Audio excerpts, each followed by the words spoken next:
I recently saw the critically acclaimed and well received Matthew Vaughn's latest installment, Argylle, and this movie is beyond absurd. Now, I just want to give credit that at least it's something we don't really get a lot. Like, it's actually something new to experience. I mean, not the story or certain characters in here, but definitely the style that Vaughn brings in this movie is refreshing to a certain point. For starters, I mean, it's an espionage movie. It's about spies, but it has this tie-in to, like, this book that a character in the movie is writing, but it comes to life in a sort of way where she's telling these stories that are actually happening. And so this evil organization wants her to write or to get the information that she's currently writing. That way, they're steps ahead of their competition. But I was not quite prepared for just how absurd the movie got. Now, if you're not familiar with Vaughn's movies, he made the Kingsman franchise, and while Secret Service is an underappreciated gem, I think it's well received by most people that see it, but it's never talked about in the like upper echelon of comic book adaptations when I think it should be. That sequel, Golden Circle, was insane. It took all the goofiness and wackiness from the first Kingsman movie and cranked it up to like 100. You had Elton John looking at the camera, smiling while flying and doing a kick. Like, it was insane. Now imagine that times 100 more. The movie just wasn't marketed well, I will say that. Argylle, for starters, I was always excited for just at the prospect of having a new Matthew Vaughn film. I'm a really big fan of his work. I've watched everything he's made, and for the most part, other than Golden Circle and maybe The Kingsman, which I don't think are necessarily bad movies, he's really hit the nail on the head for me.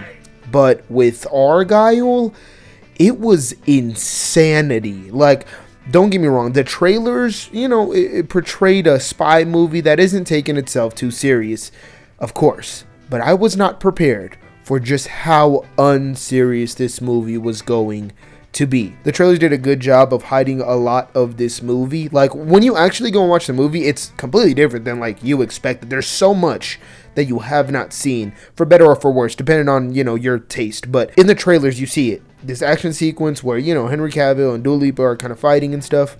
And it's wild in the movie. Like, you got him literally like pulling a Batman Christian Bale with the tumbler. Like, he's just riding on roofs with this Jeep. He's like grinding on rails with it. It's absurd. And from here on out, if you don't like this scene, or if you find this scene to disrupt your sense of reality or something like that, you might as well walk out of the movie or just check out while you can, because it gets even crazier. And I will say, for the most part, especially the first two acts of the film, I thought they were relatively strong. Don't go into the movie expecting like a Henry Cavill movie, because he's not the main lead. Although he shows up quite a bit, he's not the main leads. The main leads are Sam Rockwell, Bryce Dallas Howard, Bryan Cranston, and those are really the main three at play here. Mainly Bryce Dallas Howard and Sam Rockwell, which have amazing chemistry in this movie. My audience was consistently laughing throughout the whole movie. There was no real dead points. Like, anytime there was jokes or anytime Sam Rockwell was activating that charisma that he just seems to have in everything, the audience loved it. They ate it up, including myself. But I will say, the movie got to a level of, non-reality, unseriousness, to where it started becoming a parody of what it was trying to flip. And that is the spy genre. What I love about the Kingsman movies is Matthew Vaughn took this genre, this espionage, spy thriller genre, and flipped it on its head, implemented a lot of comedic elements and things that are just unrealistic to make you really entertained, but he pushed that and dialed it up infinitely to where it was a bit too much. It's an oversaturation of what he did with the Kingsman franchise. You know, with Elton John flying and kicking and looking at the camera, it's that times 1,000 here. It's twists being revealed over and over until the very last minute of the movie, where it almost feels like they're winking at the camera at certain points, and it becomes almost a parody of what it's trying to be, if that makes sense. Now, before the third act happened, I will say I had this movie pretty solidly going towards the 80 mark. Not quite there, because it was definitely too long. I think this movie could have shaved down 15-20 minutes and I would have liked it infinitely more. It was it was reaching 75 plus ish. But then the third act happened, and that dropped it quite a bit for me. I'm not gonna lie. I was probably gonna walk out of this movie maybe giving it an 80 on its best shot, but realistically, after those first two acts, it was looking like a 78, 77 sort of movie. But the third act kind of became a parody of itself.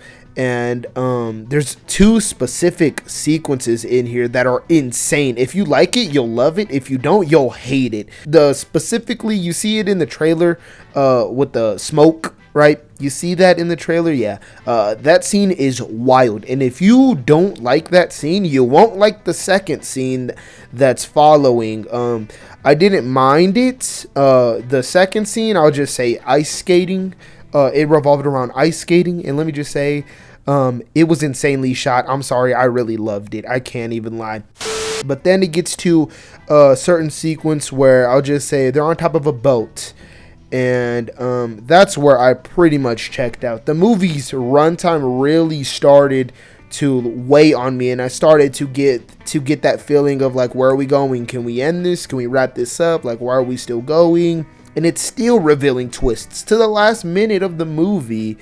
And at that point, that heavily took the film down for me. It's not written by Matthew Vaughn, which was kind of one of my biggest hesitations, even before seeing a trailer or anything of this film. And you can really feel that this is not written by Matthew Vaughn. There are moments in this movie that happen that's I don't think I could picture Vaughn ever making that type of decision. Let me just say, overall, the movie is a ton of fun. Actually, it's not a bad date movie, I can't lie, but it's a ton of fun. You get action. You actually get really good action. I won't say it reaches the heights of the church massacre from Kingsman or anything like that, or even the open of Golden Circle.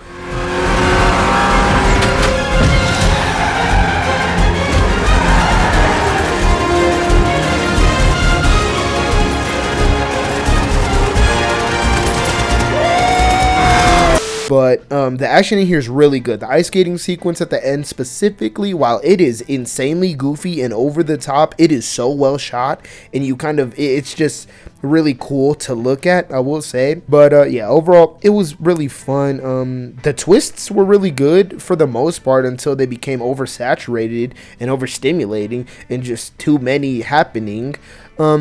And the performances across the board were pretty well done. I think Bryce Dallas Howard and Sam Rockwell's chemistry specifically was a huge standout. I'm sure it is to literally probably everyone that has seen this movie, but I really loved them together. And I know Matthew Vaughn's trying to build this into a universe or something, because the credit scene is just I don't even get it still, and I've been thinking about it for a couple days. I'd rather not. I'd rather Matthew Vaughn do something else. I'd rather him probably step into more big IP movies again, considering I think I loved everything that he's done before Golden Circle, which has been purely adaptations of pre-existing material, and I think that's where Vaughn shines the most. So yeah, guys, Argylle, while fun, it has great twists, great action. It's quite funny. It's just extremely overstimulating with its twists, its run times, and that goofiness that plagues it a bit and almost makes it a bit of a parody. So overall, I'm gonna go ahead and give Argylle a 71%. Go check it out if you're interested. I'd say watch the first hour, and if you're not rocking with it, I mean, you can turn it off. It's no movie that you need to go rush to, but I'm curious to see how you guys feel because it's a very different movie. It is ridiculous. But yeah, this unfortunately wasn't the comeback I think Matthew Vaughn needs right now, though. I think a lot of people are thinking he's falling off, and while I don't agree or disagree with that point, I will say he didn't write this film, so I wouldn't put too much of the weight on his shoulders, considering he's wrote pretty much everything before this, and pretty much everything gets better, honestly. I'd probably say this is definitely one of the worst Matthew Vaughn movies, which isn't saying, you know, anything bad. I mean, his filmography is pretty solid, but I will say, like, I only think The Golden Circle and maybe The Kingsman are worse, if not on par with this movie. So I'd say give Golden Circle a watch, and if you're not a fan of that, I don't think you'll be a fan of this. But yeah, that's my review for Argylle. Hit that subscribe button and click that bell. That way you're notified every time we upload. But other than that, guys, it's been 𝙎𝙀🙗, and hopefully I will see you guys in the next one.